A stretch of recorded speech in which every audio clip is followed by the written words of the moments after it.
Yeah, thank you so much for joining me today. It's such an exciting time because you guys recently worked together to release Sun Circles Reimagined. It's been out for a few weeks, so how's it feel? What's the reaction been like?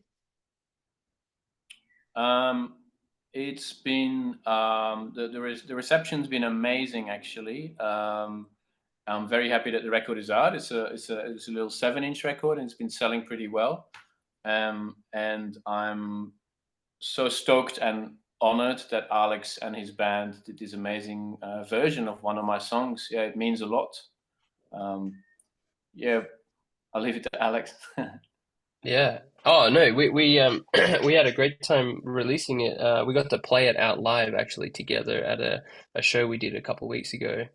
I think it was was it a couple days after the release or a couple days before the release? But we did a duo DJ set, and yeah, that was a lot of fun to play that one out live.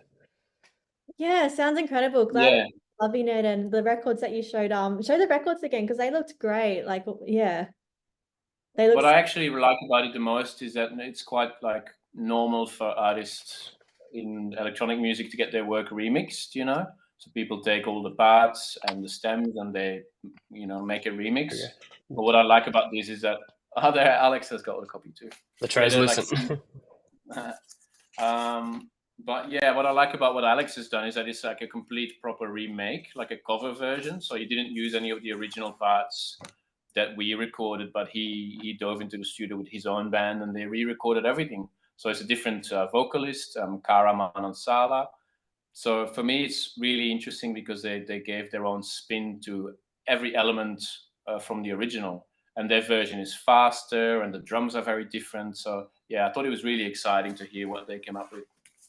Yeah, definitely. And it brings it Yeah, to for the sure. audience as well, because when you have work, whether it's reimagined or remixed, it brings it like to life again. New people can experience it. So what role does it play in like reaching new audiences, having that remix?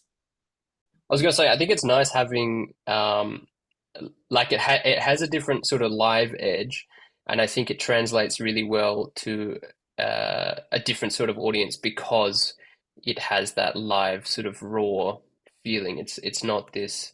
I mean, it is a DJ track. It's a dance track. It's a track for the club, but um, it essentially was recorded like we were performing it live, and I arranged it to, in the same way that I would arrange something to play live. So I think that it can really reach to some more jazz listeners and some more of that crossover kind of sound between live dance music, jazz, and yeah, obviously reaching my audience and then reaching Tristan's audience as well.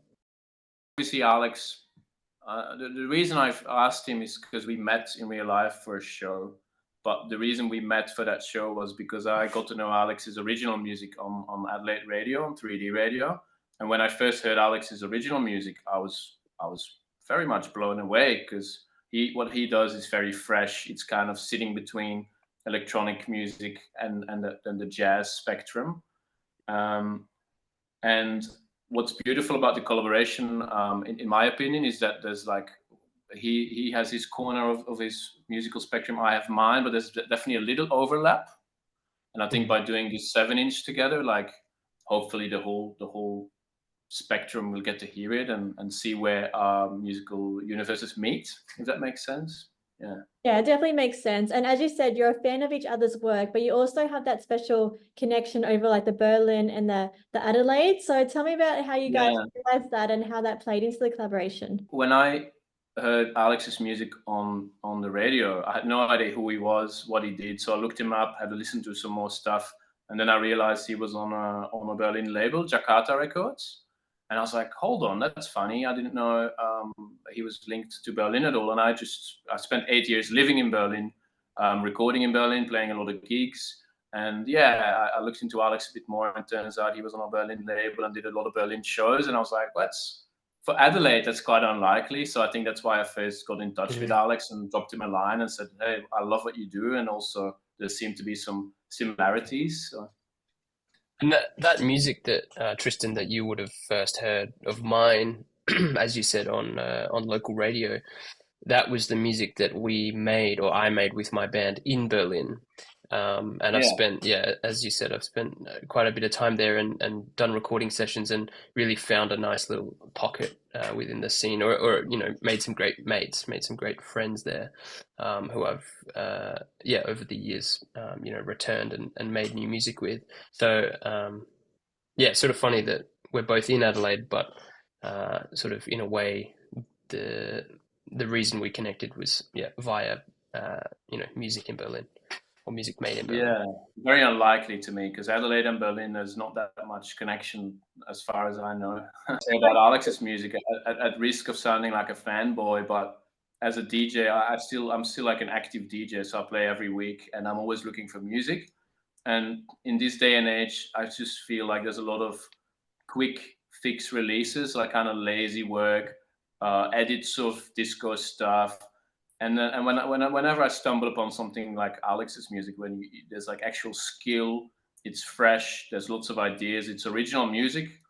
I think it's really important that we support that music from people who take the time to come up with something of value, you know, because a lot of it's becoming so throwaway. And from my background as a DJ, I still play vinyl as well, so I definitely wanted to release it on vinyl to have that like sort of, yeah, give it the platform and this and the it deserves. Yeah. Hmm. For sure. Yeah, that connection is incredible because the world is so big, but also so small at the same time. Where you're like, what are the odds that, you know, we share this connection? Place. It's a tight knit, especially here in Adelaide. You really you realize the size of the scene very quickly. I think everyone knows everyone, and everyone you meet, maybe, you know, you're one step removed from somebody in Yeah, some yeah, way. yeah. Through music, anyway. But still, like Adelaide is so small, and I've only lived there 2 years now. But I'm actually quite amazed by how many talented people there are and how many talented musicians, etc. And Alex and I have talked about this in the past. Like, there's a lot of talent in Adelaide, but um, really not everyone's music gets the attention it deserves because they might not release it on the right way or like put the right amount of attention in. So one of the things I really wanted to do with this is like make sure the world knows that we did this little 7-inch single, you know, because half of the work starts when the music is ready and you send it out into the world, and that's when you can make a difference by trying to, you know, tell as many people as you can about. And that's what we're talking right now, I guess, Brooke. So thank you for Hmm. wanting to talk about this. Yeah, no worries at all, because it can definitely be hard. Like, it's one thing to make incredible work, but then to have to like constantly promote it and market it, because it's like you work in a full-time marketing role while also being a musician, and then some people also have day jobs. Like, it's a lot of work that goes into it. The music is something that's the tangible kind of physical. There's a product and there's a thing that you've created, and there's sort of, I guess, an end point to that. In that, you know, here's the music, it's done, we're going to release it. But then after that, nothing is guaranteed. Nothing is, you know, nothing is necessarily always within reach, or it's sort of you just got to do your best to, yeah, market it the best way you can, and use your resources, and try and draw on as many different, you know, places and outlets and people as possible. But it's, yeah, the second half of the process is that's the stinger. That's the hard part. Yeah, and I think a lot of artists really dislike that aspect. And I mean, I don't love it myself, but it's kind of like a necessary evil. And I think Alex and I are quite in agreement about that. That we were adamant that we want to give the record like some attention and try to get some press and, you know, Hmm. try to just tell the world we did a record rather than let it die a slow death. Yeah, and I guess that's the beauty of having the Reimagine piece too, because you can keep bringing it to life. You can keep, you know, getting it out there. And this is kind of a two-part question because we'll look at the original as well as the Reimagine. Patricia, I understand you wrote this for your two sons. So tell me about what inspired the original. That's a good question. I was living in Berlin at the time, in Kreuzberg, in an apartment, and it was kind of a pandemic time, so it was pretty miserable. My oldest son Leo, he was going to kindergarten, but every other week kindergarten was closed. And then Ziggy was born, and it was just like a difficult time in my life with two small kids. And so I just originally wrote the original Sun Circles as a little basically a little open letter to my sons, as cheesy as it might sound. It's just a little open letter to them, maybe at a later age they can listen to it and be like, oh, that's our dad telling us everything will be fine. That kind of yeah, that was the kind of the main idea, is like to tell everyone that everything will be fine. A little hopeful message. Yeah. But yeah, the way I write songs is I make like a sketch, and then I'm not a great singer, so I would obviously not sing the song myself. So I found a really great vocalist in London who sang the original one, Ellie, Mr. Beale. And then the way I work on music is I usually just dress it up. Goes from the demo to like the completed piece. So Nathan Haynes plays flute on it and saxophone. So it's sort of ventured into like a more organic jazzy direction. Yeah, and that's just how it all panned out. Yeah, it sounds beautiful. At least, your sons, as you said, as they grow older and it's out there, they can listen to it and be like, what other dad has written a song like this for their children? They probably hate me when they're 12, but they can at least listen to the record. Yeah. And then Alex, so I guess like for the reimagined version, I would love to hear your process from taking a song that was personal, meaningful to Tristan, and then putting your own take onto it. Yeah, for sure. It was actually really fun. I think I got I got all the stems, so the original instrumental parts, or each part as well as the vocal, um, as files from Tristan, and then I think in one afternoon I sat down, I just put them all in the program that I use for music production, I guess. I just bumped up the tempo, so sort of shifted the tempo um, higher, and then immediately ideas started coming. Once that tempo was increased a little bit, I was like, okay, I can hear where I can take this. So I just sort of worked out which parts were not which original parts, because I didn't keep any original parts, but which parts were going to influence the direction. So obviously some of that rhythm, the harmonic rhythm, the rhythm and the chords is sort of still, a foundation of that. But then yeah, changing the harmony, making it a little darker, a little more minor sort of parallel minor ninth chords, which helps it feel a little I want to say a little clubbier, having that kind of sound. So yeah, I really wanted to sort of take it more to a club sound. I mean, it already for sure is, but make it a little dirtier and a little more pace on it. So yeah, then it was pretty simple as far as, I was going to put together my group. So I think it was the six of us. Well, yeah, the five piece plus plus Kara singing. So no, sorry, four piece Four. plus Kara, right? The quartet plus Kara. So five of us. And they're just workshopping some stuff together live in a room, and getting that kind of live energy out of it. And yeah, we tracked all the parts. Sorry, we tracked the entire thing live, in a very DIY sort of recording session in my little studio space. So it was a very much self-directed, kind of self-engineered, self-produced thing, and I wanted to retain that because Tristan was trusting me with his track and gave me free rein, so I didn't want to kind of dilute that, and palm things off to someone else to mix or produce or edit. Or I wanted to sort of retain that freedom there, and make it true to me, and still capture the original vibe in there as well. Great. I think you did great. And I always find it very important for anyone doing a remix or a remake or doing something on my label to give them complete freedom. Because otherwise, what's the point of asking someone? And I think I had a lot of trust in what Alex was going to deliver. And when he sent me the first sketch of the direction he was going into with the chords, the main lead, I was instantly like, yeah, this is great. It's going to be great. And I'll say one more thing maybe on the final result, but I think you can very much hear that it's very spontaneous, the way it came together. It's like gels really nicely.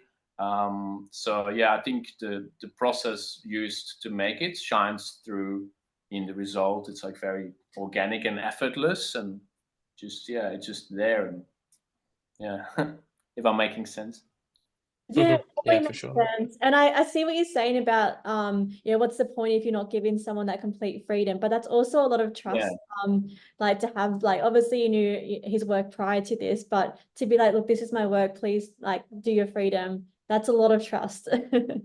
It's a dangerous question. You shouldn't ask just anyone. So, but I knew who I was asking, and also the beauty of running a DIY label, an independent label, as hard as it can be sometimes. It's like it's not Alex's management talking to my management. It's like an actual collaboration between people, and all the people I work with on the label are like people that I actually have in my network. It's not about like moving chess pieces on and Mhm. taking strategic decisions. For me, it's more like organically connections pop up, and yeah, that's how I like to work. So yeah. So Tristan, if you could have anyone do another reimagined version, who would it be and why? Oh, you mean like in a dream scenario? Yeah, like if there was no barriers to like who it was, like If you would pay for it, pardon? if you would pay for it rather than me. Yeah, sure. And that's Yeah. hypothetically, if I was to pay for it, who would you have reimagined?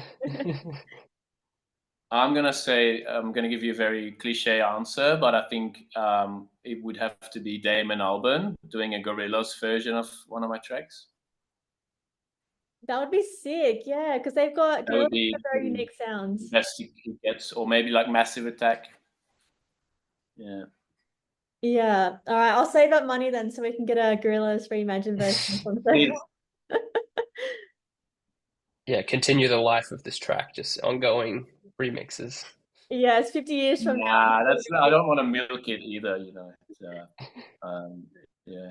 I'm very much a hater of like remixes that have a year in them. Like track XX 2025 remix. I'm like, nah, it doesn't need updating constantly. So I think with Sun Circles, I'm very much done now.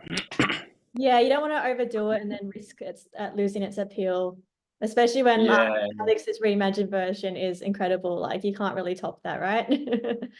that's a very good point. It's lovely and it's done and it's beautiful and we don't need to water it down. And And Yeah, it's on 7 inch. cute little 7 inch, I love the gold color. especially That for you. looks so beautiful. Hold it up again, Alex, just so everyone can see. Yeah, that looks beautiful. Orange vinyl Yeah, in it's different sick. states. And then lastly, just looking ahead, like, would you guys collaborate again, or what do you both have in store for the rest of the year for your own music careers? I'll let you go first, Alex. Yeah, we still play every now and again. We play together live. It's really cool. I jump on percussion and join Tristan's live sets every once in a while, which is so much fun. So yes, we're definitely going to do more of that, I'm sure. Um, but what I've got going on is a bunch of touring. So we've got some Australia shows, East Coast stuff, towards the end of this year, and then also heading to Europe with my band. So we've just announced UK dates and some dates in Germany, some dates in Italy, and there's more on the way as well. So that's going to be super exciting. And I've just um, finished up my most recent upcoming release.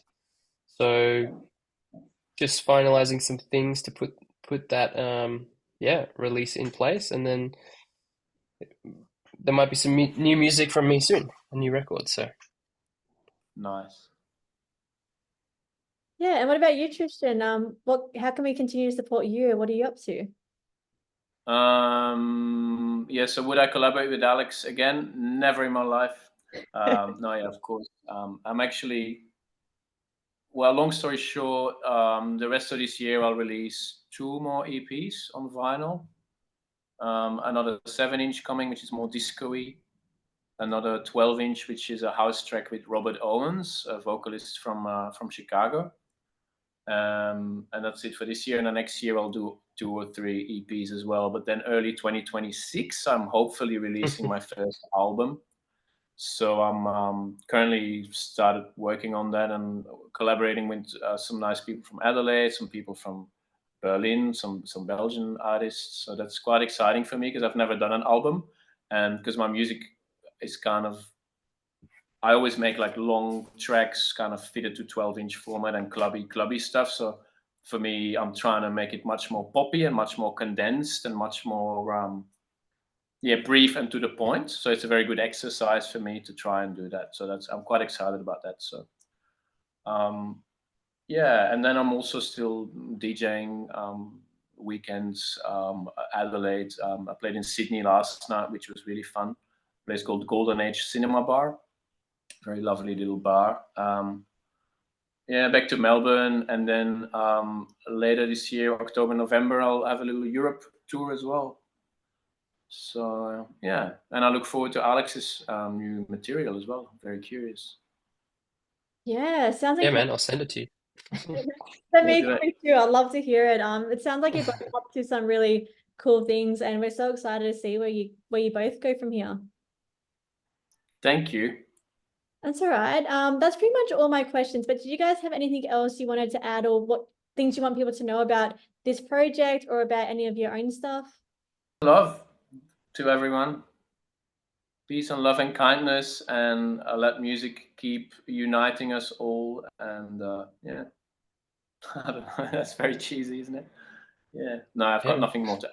Thank you very much. Support independent artists, support local artists. Support independent music. Dig a little deeper. Go to shows. Yeah, don't treat music like food. Don't have McDonald's every day. Yeah, that's important. It's good just to get out there and just delve into all different music genres, even ones that you wouldn't really normally listen to yourself. Yeah. Maybe one more thing I'll say is, like, another thing I really like about releasing on vinyl is that one day, the off chance that it ends up in a dollar bin somewhere, whether that would be in Japan or in Poland, someone will be like, "Oh, what the hell is this record?" And they look at it and then they're like, "Oh." So I love how vinyl has the ability to reach people in very unlikely places. And I've discovered a lot of music in record shops or record fairs because I play vinyl, and I'm like, what's this record from like the 70s? And you listen to it and you discover a whole new world. And that's something that digital and online has never been able to do for me personally. So that's why I love releasing records. Yeah, that's a great point because, like, yeah, with digital streams, it just stays on someone's phone or someone's computer. But with vinyls, as people move or travel, you never know where it's going to end up. Yeah, it's very exciting and fascinating. Yeah, well, thank you both so much for your time. It was really great to meet you, and I look forward to hearing where you guys go from here. Thank you very much, Brooke.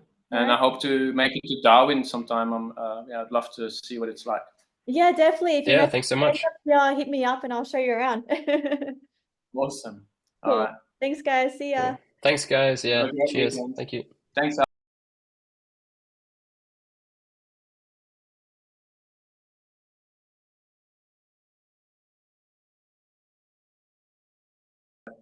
Go. I was just going to say that